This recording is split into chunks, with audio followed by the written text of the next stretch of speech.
Hey guys, hope you are doing well today.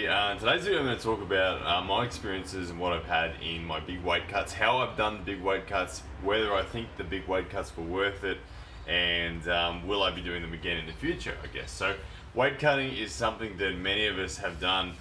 When I came into the sport of arm wrestling and I started getting serious and having serious goals, I saw my best potential as always being in the under 80 kilos and potentially even the under 75 kilos, which is about that 165 pound class.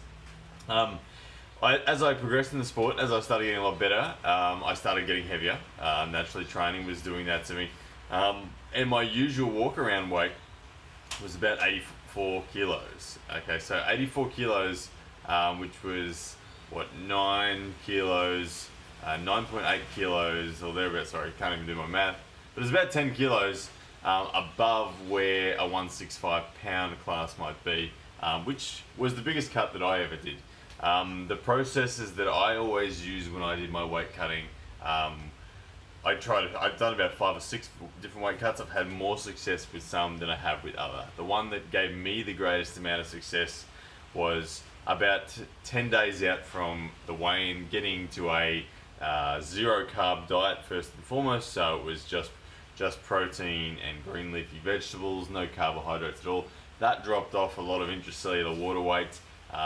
Sort of 2-3 kilos would go within the first couple of days of just eating that way.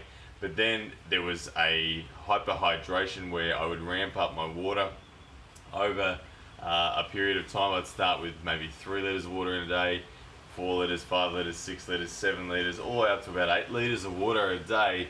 And during this period, I would have a lot of salt as well. Now, I'm not talking about just adding some extra salt on top of your meal. I'm talking about carrying a bag of salt. Like, I had rock salt that I used to carry around, and probably about a tablespoon of rock salt every day, in addition to salt that was on my meals.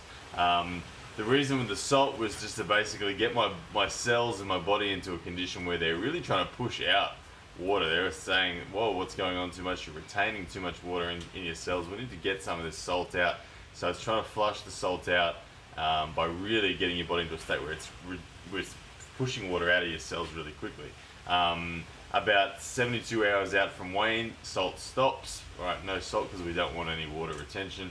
And about 48 hours out, the water stops as well. So then I would go 48 hours of no food and no water all the way up into weigh-in. Now that process there lost me as high as about 10% of my body weight in one competition. It was pretty rough. There've been periods of time where I tried to condense it at the end, and I did the sauna at the end. That was horrendous. I would not recommend that. It was a lot harder for me in the sauna. I much prefer the slower, drawn out process.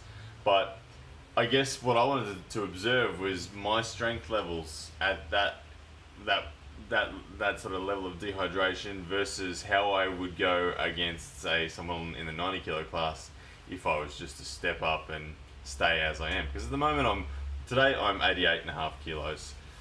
So I could just be full and happy and compete in the 90 kilo class as we are right now, or I can dehydrate down to the 80s. Now, for me, my experiences were, I won some tournaments when I dehydrated down. I won an Asia Pacific title under 80 kilos. I won national titles, and that was no dramas. But that one time that I had to get down to 75 kilos, which was a really big cut for me, I felt horrendous. Like, if you go and look at my Instagram account, you'll see photos of me. I looked like I was a meth addict or something like that. No colour in my skin, incredibly drawn out, and really quite unhealthy. You start getting blurred vision, you start slurring your speech, you start really, really struggling. So my recommendation on that is, if you're ever going to go down that path, obviously you need to have people with you first and foremost. People need to be with you to make sure you're keeping safe, because if your heart rate starts getting too high and your core body temperature starts to struggle, then you're risking dying, which is just crazy. But anyway, my dad recently did a big cut as well. He went from 96 kilos down to 80 kilos over a 3-week period with a big dehydration at the end. And so he'd used the same processes that I've had in the past and got he got a bigger result than I've ever done in terms of weight loss. But I wanted to talk about how all of that affects your strength. My dad can certainly agree with this. That was his first time he's ever done a weight cut, and I can certainly say that you're not yourself when you're arm wrestling dehydrated, and even if you've had a 24-hour rehydration.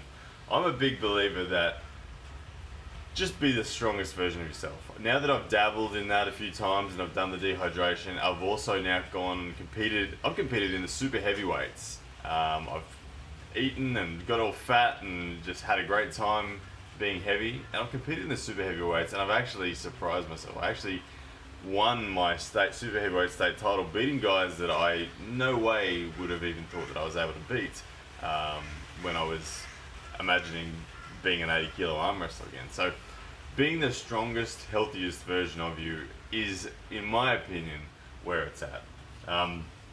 Look, if the weight categories don't align perfectly, like a couple of kilo dehydrate is no dramas. That's easy. You just got to lay off the sugar and that, and you'll drop that weight. But if you're having to get into a sauna, if you're having to restrict yourself from food and water for a long time, I can certainly say to you that your strength levels are going to be very, very, very diminished.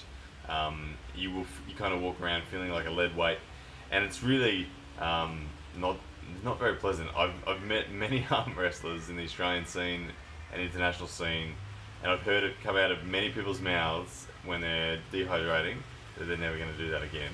And I think that's great advice, to never do it again, because honestly, it's not an enjoyable process. It's incredibly dangerous, and to be honest, I honestly think within myself, I have just as much potential competing at 90 kilos or even 100 kilos as I do competing at 80.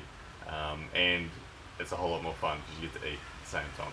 So anyway guys, I just wanted to give you my thoughts on the dehydration process, whether it's been worth it, whether I'd recommend that you do it, but also give you how I did it as well. So in case you guys actually do want to undertake it, what I described at the start of this video is the process that I used, and it has worked quite well.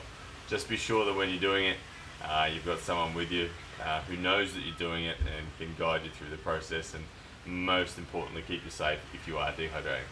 Alright guys, take care. See you next time.